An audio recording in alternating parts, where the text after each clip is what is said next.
কোটা বিরোধী আন্দোলনের সময় পেশাগত দায়িত্ব পালন করতে গিয়ে মারা যান ঢাকা টাইমসের সিনিয়র রিপোর্টার হাসান মেহেদী। 18 জুলাই ঢাকার যাত্রাবাড়িতে সহিংসতার খবর সংগ্রহ করতে গিয়ে নিহত হন তিনি। মেহেদীর মৃত্যুতে অসহায় হয়ে পড়েছে তার পুরো পরিবার। বাবা মায়ের চিকিৎসা আর 2 মেয়ের অনাগত ভবিষ্যৎ নিয়ে অথৈ সাগরে পড়েছে পরিবারটি। অসুস্থ বাবা মায়ের জন্য প্রতি মাসে প্রয়োজন হতো 10,000 টাকার ওষুধ। এছাড়াও পরিবারের খরচসহ সবকিছুই চলত হাসান মেহেদীর আয়ে। বুলেটের আঘাতে মেহেদীর পাশাপাশি সবকিছুই থমকে গেছে।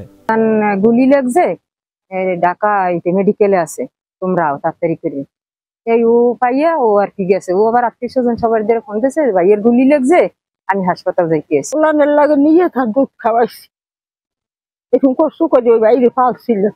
পটুয়াখালীর বাউফল উপজেলার হোসনাবাদ গ্রামে এক সাধারণ পরিবারের সন্তান হাসান মেহেদী।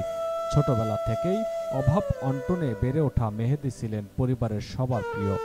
3 ভাইয়ের মধ্যে মেহেদী সবার বড়, তাই তো তার প্রতি সবার যেমন বাড়তি ভালোবাসা, তেমনি মেহেদীও ছিলেন পরিবারের প্রতি আন্তরিক। মেহেদীর বেড়ে ওঠা এবং তার বিভিন্ন স্মৃতি এখনো কাঁদাচ্ছে স্বজনদের। পটুয়াখালীর বাউফলে হাসান মেহেদীর বাড়িতে গিয়ে দেখা যায় বাড়ির উঠানেই হাসান মেহেদীর মরদেহ দাফন করা হয়েছে। পাকা সড়কের পাশেই দোতলা টিনের ঘর ভেঙে কিছুদিন আগেই মেহেদী তৈরি করেছেন আধা পাকা টিন সেট বাড়ি। তবে এজন্য মেহেদীকে স্থানীয় একটি এনজিও থেকে ঋণ নিতে হয়েছে।